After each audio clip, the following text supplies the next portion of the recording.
Salam à toutes et à tous. Donc aujourd'hui, on va revenir sur l'actualité économique récente. On va notamment parler de ce nouveau constructeur automobile marocain, Neo Motors, et on va revenir sur les récents développements dans le secteur de l'automobile au Maroc. Alors c'est une vidéo que je voulais faire depuis très longtemps, cependant je me demandais sous quel angle j'allais aborder Neo Motors. Pour ceux qui me suivent, ça fait depuis très longtemps que je milite pour le développement d'un constructeur automobile national. J'avais déjà fait une vidéo dans le passé où je mettais en lumière le fait que l'on avait toutes les compétences au niveau national pour produire une voiture marocaine. J'avais notamment parlé d'une collaboration potentielle entre l'Araki et un entrepreneur local qui aurait permis de développer cette première voiture. Malheureusement, l'Araki, qui a été fondée en 1999, était beaucoup trop en avance sur son temps.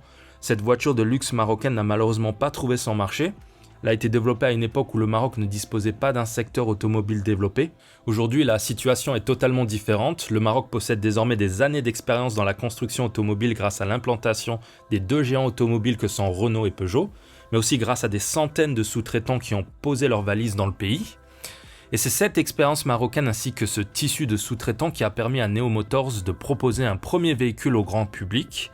Cependant, il y a eu beaucoup de polémiques autour de cette marque et je me dois de les énumérer pour être le plus neutre possible. Cette vidéo n'a pas pour but de faire la promotion de cette marque automobile. Il s'agit de décortiquer l'arrivée de ce nouvel acteur national, mais aussi d'essayer de comprendre les implications pour l'industrie du pays. Tout d'abord, selon la presse nationale, Neo Motors est une marque qui a été cofondée par le ministre de la Culture Mehdi Ben Saïd et l'entrepreneur marocain Nassim Belkhayet. Cette présence du ministre de la Culture dans l'actionnariat de l'entreprise a suscité beaucoup d'interrogations au Maroc.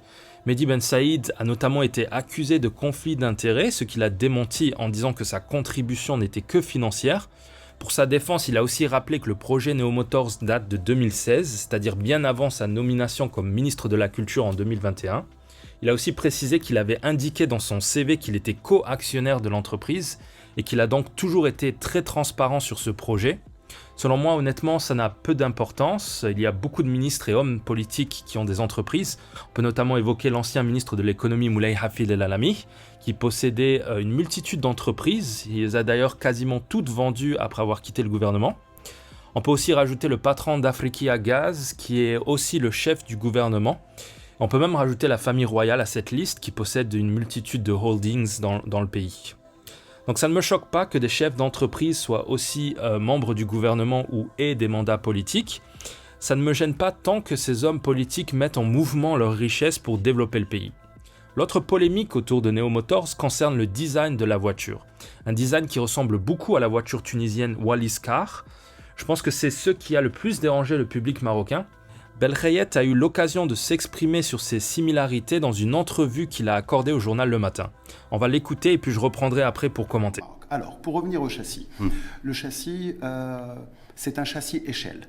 Ce qu'on appelle un châssis échelle qui a été développé dans les années 40 par la Jeep Willys. Donc, qui est la référence en termes de voiture 3 portes. Ce segment de référence.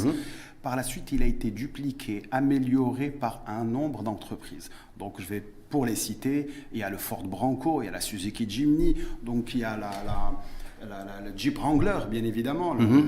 Mais il y a aussi d'autres qui l'ont fait. Et les autres, ce sont aussi nos amis tunisiens, que vous allez m'évoquer. Bah, je sais pas. A priori, beaucoup font un parallèle entre ce que vous produisez. Vous allez Alors, produire on a eu l'occasion ouais. de le dire lors de notre interview chez vos confrères, tel quel, que lors de notre recherche, notre benchmark de développement, par où on allait commencer, on avait essayé de faire comme les grands constructeurs. Alors, qui dit grands constructeurs, les géants, c'est des milliards d'euros d'investissement, c'est du développement, c'est des années de travail.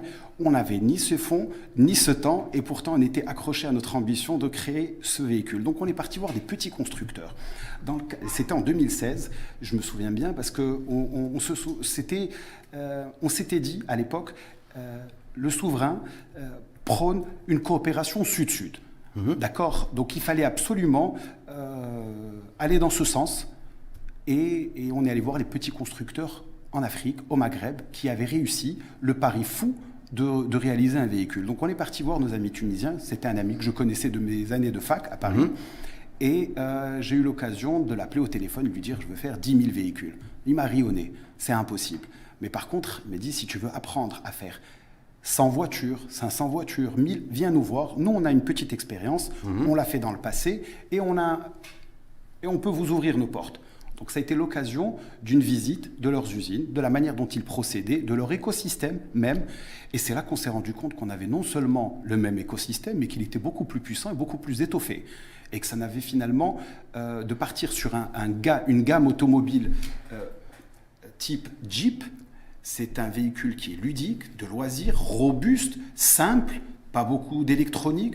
On s'est dit que c'était là... C'est un véhicule assez basique. Assez basique, ouais. D'accord, avec toutes les fonctionnalités de sécurité, de fiabilité. Là, en Tunisie, vous faites référence donc, à ce copain, tout a démarré en 2016, 2017. Eux, ont démarré en 2009. 2009, vous faites référence à Wallis. Wallis Car. Donc, c'est deux... Je les avais évoqués dans l'article de Telquel, mais il n'a jamais été relevé. Non, mais justement, l'occasion par rapport à ça, parce que moi je me suis renseigné aussi sur le marché tunisien par rapport à la spécificité de ce véhicule-là. C'est un véhicule apparemment qui a du mal à pénétrer en tout cas le marché tunisien, qui ne rencontre pas forcément un franc succès auprès des populations cibles de ce véhicule-là. Donc je me dis, est-ce que vous avez le même sentiment? Non, mais je vous pose simplement la question là-dessus. Pour revenir au châssis, ce châssis-là, il a été... Vous voulez évacuer la Tunisie? Non, pas du tout. Au contraire, je vais approfondir les choses. Ce châssis, on l'a co-développé avec Wallis. D'accord? En 2016, on l'a co-développé, co-designé, parce qu'il fallait, ça a coûté beaucoup d'argent pour une petite entreprise, pour de petites entreprises comme les nôtres. Eux sortaient de la révolution tunisienne, il ne faut pas l'oublier. Le marché était assez sinistré chez eux, donc il y a beaucoup de paramètres qui font que ce véhicule, comme vous dites, n'a pas connu beaucoup de succès. Pourtant, il avait de bons fondamentaux. Nous, l'avantage, c'est qu'après avoir validé avec nos équipes un prototype qui tenait la route, on a travaillé avec notre écosystème local. Et c'est là qu'on a pu travailler avec des entreprises qui étaient beaucoup plus performantes que ce qu'on avait initié au début, qui nous ont accompagnés pour obtenir un résultat final qui nous est propre. Il faut savoir que tout le monde fait du reverse engineering. C'est qu'on part d'une feuille existante, d'un élément existant, et on trouve le moyen de le simplifier, de le reproduire et de se l'approprier. Et aujourd'hui, ce châssis que l'on a achevé a été déposé à l'OMPIC. C'est notre propriété en tant qu'entreprise constructeur automobile. Les brevets sont déposés, les dessins sont déposés au Maroc. La marque Neo est déposée aussi? La marque Neo est déposée. Oui. Donc pour revenir encore au châssis, ce châssis, non seulement il a connu des améliorations, mais il continue de connaître, ces derniers mois, a continué de connaître des améliorations et une simplification pour nous permettre de développer prochainement, et ça c'est la belle surprise, le 5 portes. Donc, parce que là, c'est le véhicule 3 portes qui va être produit, on va y revenir d'ailleurs, à partir de juillet prochain. Juillet, absolument. Avec une usine installée à Aouda, à côté de Rabat.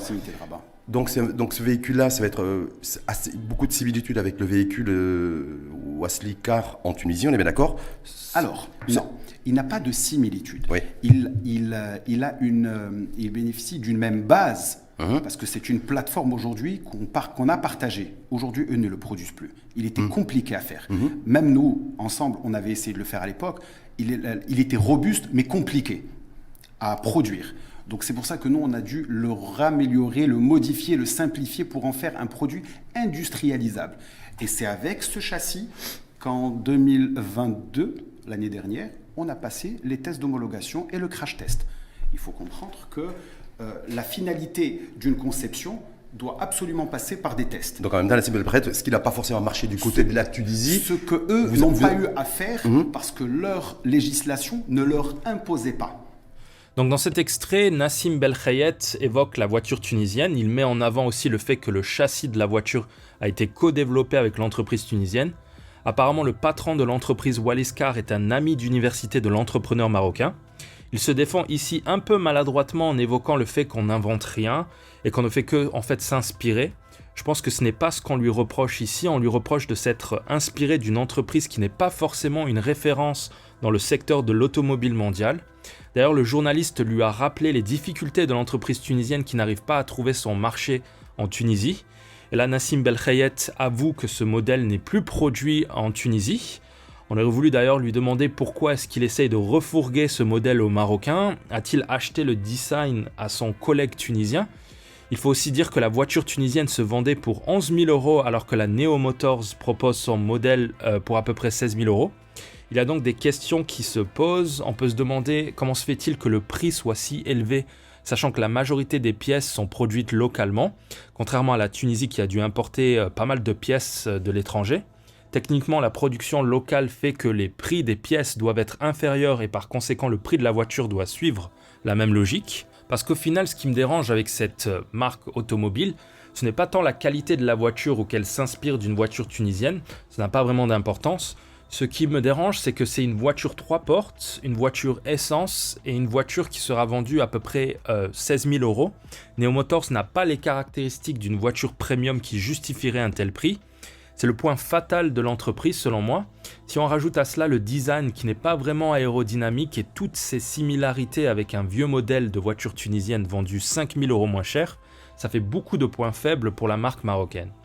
J'avais fait un sondage sur Twitter il y a quelques mois où j'avais demandé à des Marocains s'ils étaient prêts à payer plus pour une voiture marocaine d'une qualité équivalente à une concurrente étrangère.